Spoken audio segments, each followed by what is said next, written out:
Yo, magandang gabi sa inyong lahat mga kapatid. Ako nga pala si Shobaldi ng Republican. Alam nyo na syempre, lalo na sa mga nanonood dito sa ating channel. Ito yung bagong content na ginagawa natin ngayon. Well, naglilibang lang tayo mga kapatid. At the same time, syempre na-entertain tayo dito sa mga pinapanood nating mga nakakatakot, mga mysterious videos. At tulad ngayon, ang papanoorin natin, no? 5 terrifying videos that you won't be able to watch until the end. Nako. Eto na. So wag na natin patagalin to mga kapatid. Sana paki-like nyo at paki-share tong video natin para dumami pa yung mga kasama natin dito, no, na nanonood ng mga ganitong content, diba? Kasi syempre karamihan ng mga nanonood sa atin ay pang hip-hop. Yung iba hindi nila trip yung mga ganitong video. Kaya doon sa mga nagkaka-trip lang sa mga ganitong video, sama-sama tayong manood mga kapatid. So eto na. Huwag na natin patagalin pa. Total wala na rin naman tayong hinihintay Play na natin yan. What do you normally do when watching horror videos? Do you cover your ears, break out in a cold sweat, or perhaps do the most common thing of all, cover your eyes and look away? Sayang naman, di ba? Kung tatakpan mo yung tenga mo, tatakpan mo yung mata mo, sana hindi ka na lang nanood, di ba? Kasi hindi mo makukuha yung pinaka-essence kung bakit ka nanonood ng mga horror videos. Yun yung makaramdam ka ng kilabot. This video will bring you the most frightening clips that I assure you it will be hard to see in its entirety. Are you ready? Well, ready na ba? I challenge you to watch till the end. My name is Leonor Clay, and this is The Darkest Secret. Today we present 5 terrifying videos that you won't be able to watch until the end. Ooh, Number 5. Di daw natin kayang panoorin. Sige, tignan natin.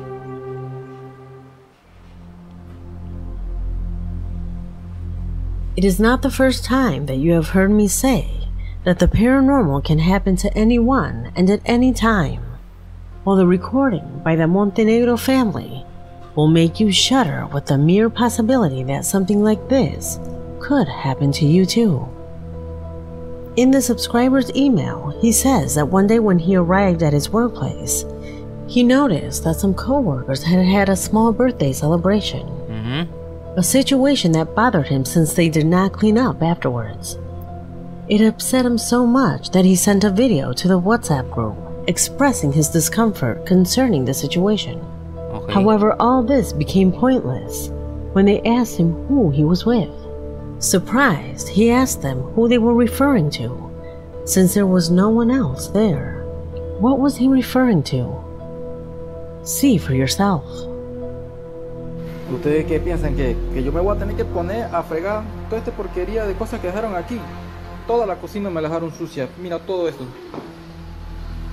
Hombre, yo no voy a ponerme a hacer nada de esto, así que agarren.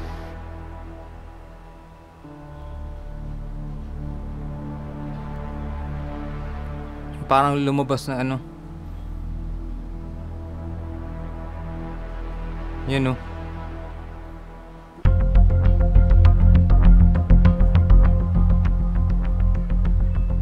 Did you see anything? You can barely see it for a fraction of a second, but it was long enough to put our subscriber on alert, as a shadow can clearly be seen peeking through the door. Nothing paranormal had ever happened here, neither at his workplace, nor to any colleagues, or to him. This thing, whatever it is, manifested itself out of nowhere, just as it could be happening to you, right now, behind your back. Tapos nilagyan pa ng ano. Number 4. Nagkaroon pa na parang glowing eyes. Nagmukhang peke tuloy yung nilagyan ng glowing eyes. Diego Gonzalez is the subscriber who sent me a disturbing occurrence that affected one of his nephews, and that to this day has his whole family very worried. From Arequipa, Peru, he tells me that while at a family reunion, his nephews got together in a bedroom to listen and sing to their favorite music. They were recording for the purpose of uploading it to social networks, but the boy was too shy to sing. His singing skills are not what catches our attention, but something that happened and was caught completely by accident. Pay attention.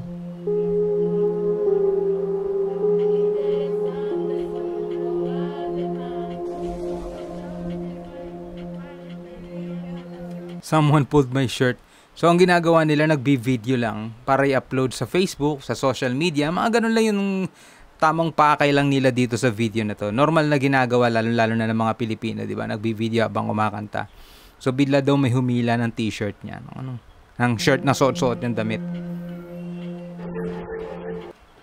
Ano nangyari? Oo nga, no? May kita mo yung ano niya eh. Yung hoodie niya eh.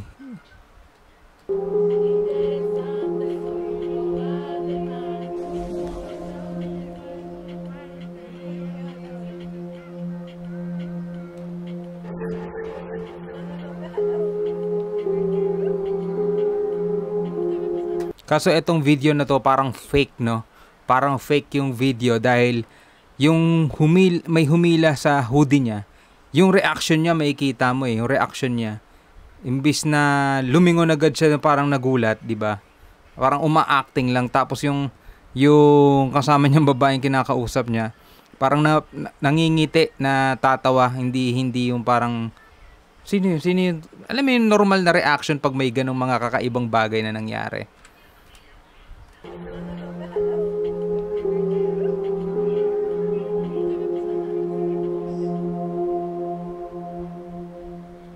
There affirms that the little boy had told him before that, without knowing why, he felt uncomfortable during the entire get-together. He felt negative vibes, so he told his parents that he wanted to leave. That is until his cousins invited him to listen to music. In fact, for a second you can notice how the boy looks at his cousin, as if she had been the one who pulled on his shirt. However, as you can see, imbis na tumingin sa likod, dun sa kasi niya tumingin no? So medyo hindi nakakatakot yung video. The video completely rules out that possibility. This video never reached social networks. It went directly from their cell phone into my possession. I am assured that this is not staged, and due to the context, it appears to be real. Number 3.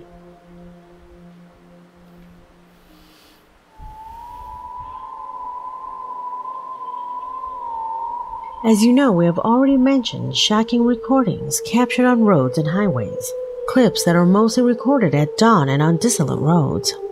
However, there are also situations captured in broad daylight and in the middle of heavy traffic, such as what you will see below, and that left their witnesses completely shocked. What did they capture?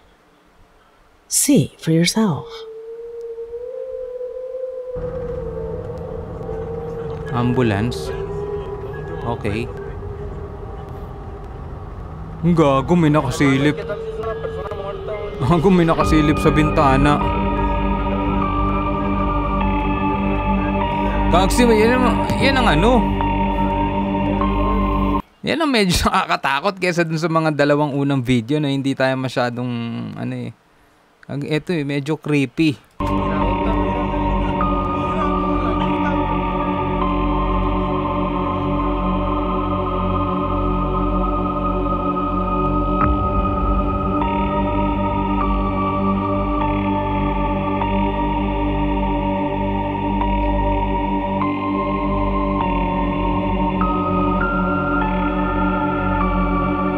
Creepy nito.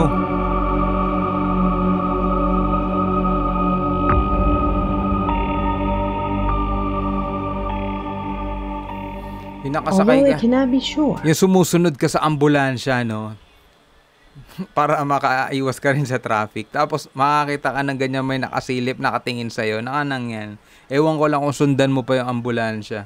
For them, the face that can be seen through the rear window of the ambulance is not human, because the features are too distorted for a normal face. Gago, no? They take it as an indication to speculate that they were recording something completely paranormal. A spirit or the soul of someone who perhaps lost their lives inside the vehicle. Certainly the possibilities are many. Tapos What do ambulance you pa. think? Ano? Could there be an explanation other than the paranormal for this footage? Leave it in the comments. Number 2.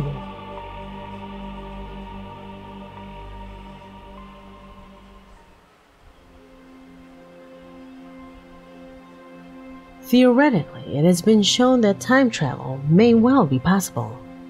But officially, from the scientific and military world, there are no announcements or advances in that direction. We have only seen it in Hollywood movies that from time to time like to address this issue. However, recently, a strange video came to light that leaves open the possibility that this type of travel would be much more real than we ever imagined. Pay close attention.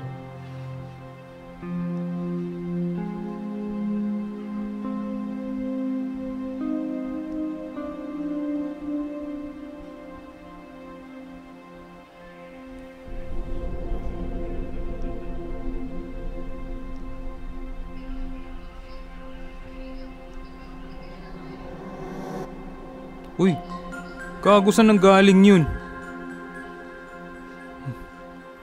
Gago, saan nang galing yun?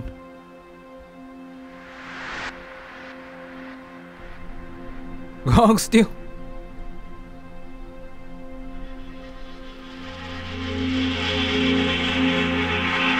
Naalala ko tuloy yung sa Terminator, no? Yung ganong basta kung saan ka nalang basta lilitaw na anang yan.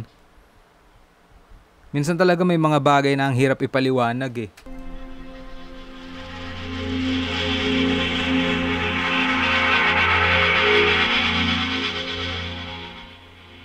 This is what happened on a rainy afternoon in the streets of Hong Kong. Until now, nobody knows where that young man who falls to the ground come from. It was thought that he had fallen from the car. It was also said that he had fallen from the elevated highway. But none of this has been confirmed. Oo nga, pwede kasi nasa tapat ng ano eh. Pero wala eh, walang palaglag which the most pronounced and accepted by all is related to a time traveler who for some reason ended up in that place.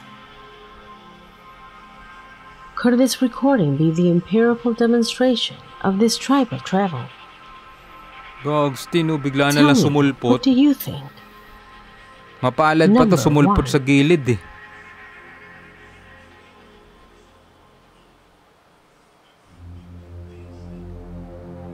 It is said that the paranormal, the illogical, and the incomprehensible not only can appear in front of you at the least expected moment, but it can also manifest itself within you when you least expect it. Because without exception, all of us are exposed to experiencing a situation like this at least once in our lives. Something like what happened to the man you are seeing on the screen, and who, while at work, was a victim of this. Pay attention.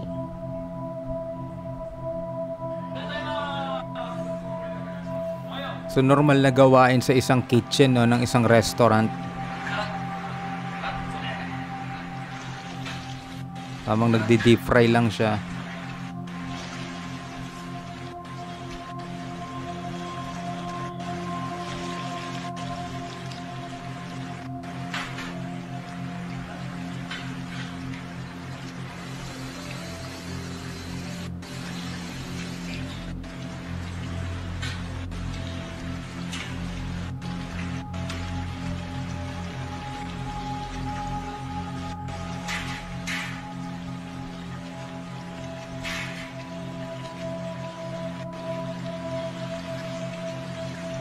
Anong nangyari?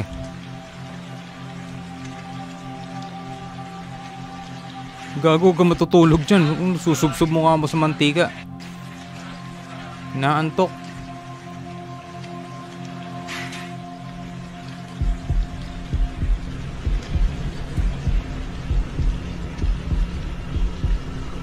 Lalalala.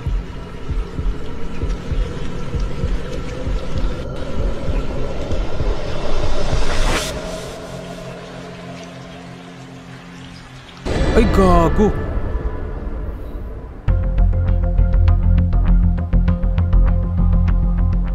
Unfortunately, I cannot show you when this man puts his head in the boiling oil. Gago, hindi pwede sa YouTube yun eh. Pero lang niya, oh. But according to what can be seen in the video, Yung mga sapi-sapi, mga tol, totoo yung mga ganon kasi may mga ganong nangyari na rin dati sa eskwelahan namin yung elementary ako. Lalo na dun sa eskwelahan pinanggalingan ko, di ba? Marami na tayong nababalitaan. Saka kahit naman sa Bible may mga sinapian ng mga bad spirit, no? Etong mamang to mukhang sinapian din eh. The subject leaves his head there until he dies. Many who have seen this recording claim that the man was being possessed and that a demon forced him to perform such an action. Videos of this type raise the question of whether we too have been victims of such events in the past. Pero syempre sa mga scientists, hindi sila naniniwala sa mga ganon. Sabihin nila posibleng inatake, may mga posibilidad na ganon, tapos doon na bumagsak. Pero kayo, anong sa palagay nyo, anong sa tingin nyo ang nangyari sa kanya? Without us remembering them. Possessions that, like puppets, suppress our will before an entity of paranormal origin. If you think mabagal no? Gumanon mabagal yung pagbagsak niya. I've lived an experience like this, let me know about it in the comment box, because this video has come to an end. Oof. My name is Leonor Clay, and this was The Darkest Secret. You know, yun yung pinaka-creepy dun eh. Ang mga creepy dito sa video na to, hindi naman katulad ng title niya, no? Kaya naman panoorin hanggang dulo. Pero yung mga creepy dito sa video na ipinanood niya sa atin, yung nandun sa may sa may ambulance, putya, di ba? Habang sumusunod ka, nakasakay ka sa kotse, sumusunod ka sa isang ambulance at nakita mo may nakadungaw na ganun sa bintana. Ewan ko kung susunod ka pa, no? Tapos yung pinakahuli, yung mamang nagpiprito, nag-deep fry. Diba? Parang sinapian ng bad spirit. Tapos sumubsob siya dun sa umukulong mantika lang ya. Patay ka dun, di ka bubuhayin nun. So yan mga kapatid, maraming salamat. Ito na naman tayo, nanood na naman tayo ng mga mysterious video. Ayun, ano sa palagay nyo dun sa mga pinanood natin? Ilan dun sa mga video na, anong number ng mga video na yung masasabi mong stage, fake, kumbaga, o iba naman dun ay tunay? Kaya na bahalang humusga dyan. So, hanggang sa muli mga kapatid, ako nga pala si Shobaldi. Peace out.